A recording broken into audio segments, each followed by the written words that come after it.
Right then, it's been a bit of a mad season, and as I've said all along, there's things that have been down to Erik ten Hag, and there's things that he's had to contend with as a manager. But I want to look into the things that I think have gone wrong for Erik ten Hag. So that's what this video is. Here's 5 things going wrong for Erik ten Hag. In at number 1, tactical adaptability. Now, he hasn't shown the ability to adapt the tactics. And I think stubbornness can be a real positive trait when it comes to managers, because you'll have all sorts of people telling you you're wrong and you can't change your formation, your philosophy, and how you want to see the game played from week to week to week.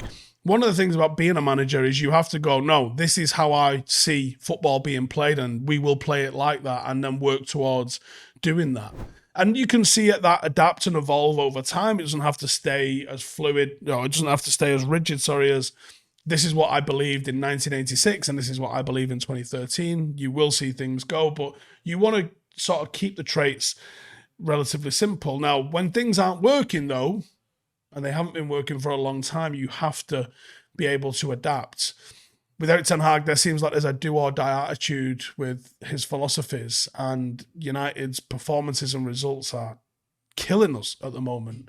Like, there has to be pragmatism. There has to be a win no matter how to get through a certain period. This season has been one of the same issues just constantly coming up. It almost feels as though his tactics and his approach to games have shown underestimation of the quality of the opposition and maybe the managers in the Premier League. Number 2, player optimization. The best managers get more from a team than the sum of its parts. They're able to optimize players at their disposal. They play to their strengths. They mask their weaknesses. They put players in roles that fit their profile the best. One of the worst things with managers is they can appear to have favourites. Players have underperformed, but can be argued that players are being given thankless tasks in the system due to the way we're playing. That's exacerbating the weaknesses of certain players, but the roles and the duties aren't helping anybody.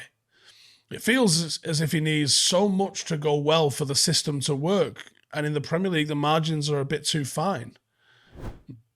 We're not we're trying to almost fit certain players to a way of playing, but over the course of a season, we've got all this evidence that we're too open. We can see too many shots.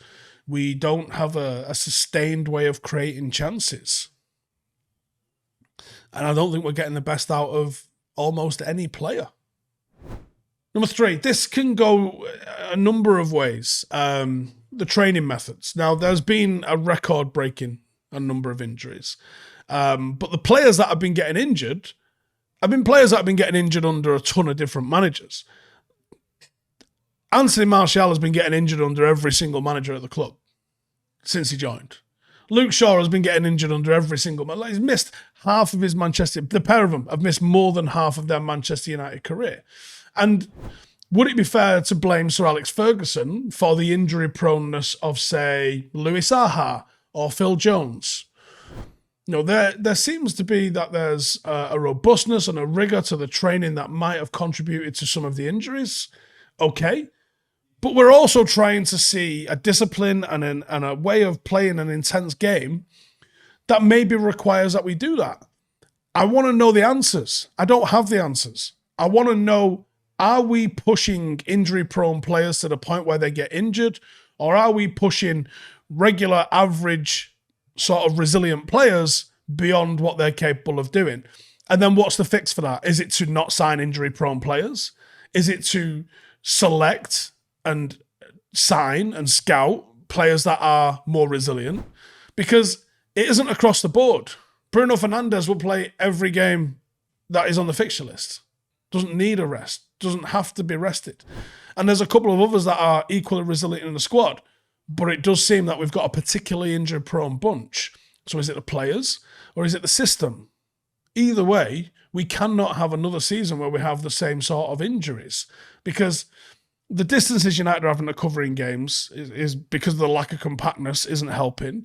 The travel that we've had, I mean, it's a mad couple of years anyway. In fact, do you know what? The entire football world post-COVID with that 3-month break that we got has just felt weird. It's just felt like there needs to be a break. Players need some time off in season. We're not seeing players go on holiday the way Sir Alex used to just, take players out the firing line, go and get some sun on your back, get some vitamin D, rest, even if it was 5 days. I've seen United described as air hockey this season. Can't agree, I can't argue with it. What is it that we're doing? Is it the internationals? Is it the distances covered in games? Is it the intensity of training? Is it a combination of those plus injury-prone players? I don't know. Number 4, lack of accountability. Now, I find this one very interesting because Ole Gunnar Solskjaer and Erik ten Hag in his first season were like they'd read Jocko Willink's Extreme Ownership book, where it was like, I'm the gaffer, the book stops with me, we will be better. And when United were outrun by Brentford in his first season, he gets them in on a Sunday and they run together, him included, the distance that Manchester United were outrun by Brentford. And that, I can't tell you how much I wanted to touch myself over that, because that to me that is extreme ownership. We collectively weren't good enough. The manager doesn't fucking run the pitch. That's completely on you lot. But he went, nah, you know what? Collectively, we weren't fucking good enough. So we will be fucking good enough. And that, oh my God, if I was a player in a team when a manager did that, I'd go to war for him, because I'm like, no, he's in the trenches with us. This season, his press conferences are getting really, really strange. There's a lot of excuses. There's a lot of remarks about how we could have won this game. There's a lot of remarks about how we're the most exciting team to watch. We are not. There seems to be a lack of accountability. One, what has changed? Does he feel like him owning stuff the way he did last season, he's become defensive? We changed him. He got changed for whatever reason in the last 18 months. He is now different to the guy that walked through the door. What is happening? The press conferences worry me a little bit. Now, I always say, don't believe anything they say. There's an agenda at play. There's always, whether it's whatever. The manager owes you nothing, including the truth, in a press conference. People take too much of what managers have said at face value. Like, if you ask a manager in a press conference, what do you think of a certain player? Everyone's fantastic and everyone's great. No one's going to go, he's fucking shit, mate. Are you mad? They're never going to do that. And if you ask a manager, are you happy with his squad? Oh, absolutely. Yeah, absolutely. I argue this is the best squad I've ever seen. Like, they have to say certain things. There's an expectation of them saying certain things, but it doesn't make them true. Ten Hag's press conferences at the moment, though, they're a little bit eye-rolly. A little bit like, has he lost the plot? Number 5, Inos. So it's difficult to envision a world where a new ownership are going to wipe out everything, change the entire backroom and the boardroom without leaning on the vision of appointing their own manager. It feels like he might have been up against it regardless. It feels like he might be the last person of the old regime. It feels like they're probably going to try and appoint their guy. I can see him sticking around. I can see him getting a good team in place, good recruitment, and him turning it around on the pitch. I can see that.